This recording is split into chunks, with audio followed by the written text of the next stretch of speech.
Welcome students in RP classes. Continue class 9th maths chapter 5 introduction to Euclid's geometry important MCQs part 2. Question 11. In Indus Valley civilization, the bricks used for constructions were kiln fired and the ratio length breadth thickness of the bricks was found to be 3:4:1, 1:2:3, 4:4:3, 4:2:1. Students, Indus Valley Civilisation में जो bricks use हुई थी construction में, उनकी हमें ratio बतानी है length breadth और थिकनेस की. तो स्टूडेंट्स वो रेशो थी option D 4:2:1. Option D is right answer. I repeat, Indus Valley Civilisation में जो ब्रिक्स यूज हुई थी कंस्ट्रक्शन में, उनकी लेंथ ब्रेड्थ और थिकनेस की रेशो थी स्टूडेंट्स 4:2:1. नेक्स्ट क्वेश्चन देखिए. नेक्स्ट क्वेश्चन है, in ancient India the shapes of altars used for household rituals were. Students, ancient India में जो अल्तार्स बनाए जाते थे उनमें जो शेप्स यूज होती थी वो हमें बतानी है. तो वो रिचुअल्स में जो यूज होते थे अल्तार्स, वो 2 टाइप्स के होते थे. एक तो स्टूडेंट्स जो घरों में बनाते थे और एक जो पब्लिक वर्शिप प्लेस पर बनाते थे, जैसे कि टेम्पल चर्च वगैरह में. तो जो घरों में बनाते थे अल्तार्स होते हैं स्टूडेंट्स जो फर्श पर जो वेदी बनाते हैं, चौक बनाते हैं ना, उनको अल्तार्स कहते हैं. तो जो रिचुअल्स मीन्स रीति रिवाजों में जो बनाते हैं, घरों के सामने भी बनाते हैं लोग बाहर, तो उनमें कौन सी शेप्स यूज करते थे? स्क्वायर और सर्कुलर, स्क्वायर और रेक्टेंगुलर, ट्राइंगुलर और सर्कुलर, ट्राइंगुलर एंड रेक्टेंगुलर. तो स्टूडेंट, इसका आंसर है option A square and circular. Household rituals में जो अल्तार्स बनाते थे उनकी शेप्स होती थी square and circular. Option A is right answer. अब इसी से रिलेटेड नेक्स्ट क्वेश्चन है, in ancient India the shapes of altars used for public worship were combinations of triangles, circles and rectangles, circles, squares and rectangles, rectangles, triangles and trapeziums, circles, squares and trapeziums. Students, इस question का answer है option C rectangles, triangles and trapeziums. तो जो public worship के लिए जो use होते थे अल्तार्स, उनकी शेप्स होती थी रेक्टेंगल्स. वो कॉम्बिनेशन होते थे रेक्टेंगल्स, ट्राइंगल्स एंड ट्रेपीजियम का. Option C is right answer. Next question देखिए. नेक्स्ट क्वेश्चन है, axioms are assumed theorems, definitions, universal truth specific to geometry, universal truth in all branches of mathematics. तो student, इस question का answer बताने से पहले मैं आप लोगों का एक डाउट क्लियर कर दूं. एक्सियोम्स, पोस्टुलेट्स, थ्योरम्स और डेफिनेशंस क्या होती हैं ये पहले आपको बताती हूँ, तब इस क्वेश्चन का आंसर बताऊंगी.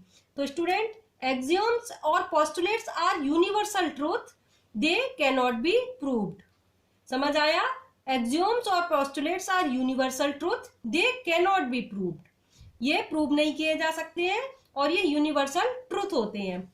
Usually postulates are used for universal truth in geometry and axioms are used everywhere. तो जो पोस्टुलेट्स होते हैं उनको हम ज्योमेट्री में यूज करते हैं और एक्सियोम्स को मैथमेटिक्स में किसी भी ब्रांच में यूज कर सकते हैं, एवरीवेयर यूज कर सकते हैं. तो हमारा क्वेश्चन है एक्सियोम्स वर एज्यूम्ड.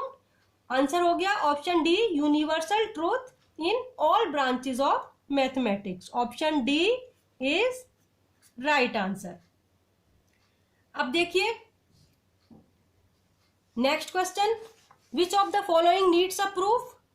तो अभी मैंने आपको केवल एक्सियोम्स और पोस्टुलेट्स बताया था. अब मैं आपको बता रही हूं, theorems are the statement which can be proved. Theorems जो होती हैं वो स्टेटमेंट होती हैं जिनको प्रूव किया जा सकता है. तो आंसर हो गया theorems needs a proof. Option C हो गया इसका आंसर। और स्टूडेंट डेफिनेशंस क्या होती हैं? Definitions describe the object in a necessary and sufficient way. तो आपको सारे समझ आ गए। जो थ्योरम्स होती हैं उनको प्रूफ की नीड होती है, जैसे कि पाइथागोरस थ्योरम आप प्रूव करते हो। और ऐसे ही डेफिनेशंस क्या है? डेफिनेशंस डिस्क्राइब करती हैं ऑब्जेक्ट को नेसेसरी और सफिशिएंट वे में। तो अब नेक्स्ट क्वेश्चन देखिए। नेक्स्ट क्वेश्चन है, it is known that if x plus y equal 10 then x plus y plus z equal 10 plus z. The Euclid's axiom that illustrates this statement is first axiom, second axiom, third axiom और fourth axiom. Student इस question का answer है second axiom. Second axiom क्या है? If equal be added to the equals the whole are equal. यही होता है ना second axiom, if equal be added to the equals the whole are equal. ये है सेकंड एक्सियोम। तो इसमें देखिए x प्लस वाई में x प्लस वाई इक्वल है z के, ये आपस में इक्वल है। इसमें हमने एक z ऐड किया बोथ साइड, यानी इक्वल ऐड किया, तो ये whole x plus y plus z equal आ गया 10 प्लस जेड। ये है second axiom, the equal be added to the equals the whole are equal. Option B is right answer. Next question देखिए, lines are parallel if they do not intersect. It stated in the form of definition, postulate, proof और axioms. तो students ये एक definition है, option ए हो गया इसका answer. Lines are parallel if they do not intersect, तो ये है डेफिनेशन। नेक्स्ट क्वेश्चन देखिए। नेक्स्ट क्वेश्चन है students, Euclid stated that all right angles are equal to each other in the form of a proof, a postulate, a definition और an axiom। Student इस question का answer है option B, a postulate। all right angles are equal to each other in the form of a postulate। Next question देखिए, Euclid belongs to the country. Euclid कौन सी country से belong करते थे? Babylonia, India, Egypt और Greece. Student इसका answer है option D, Greece. Next question देखिए, Thales belongs to the country. Rome, Babylonia, Egypt और ग्रीस। स्टूडेंट्स इसका भी आंसर है ऑप्शन डी, ग्रीस। तो समझ आया, Euclid belongs to the country Greece and Thales also belongs to the country Greece। Hope you all understood। So please like and share my video, subscribe my channel। मिलते हैं next video में। Thanks for watching।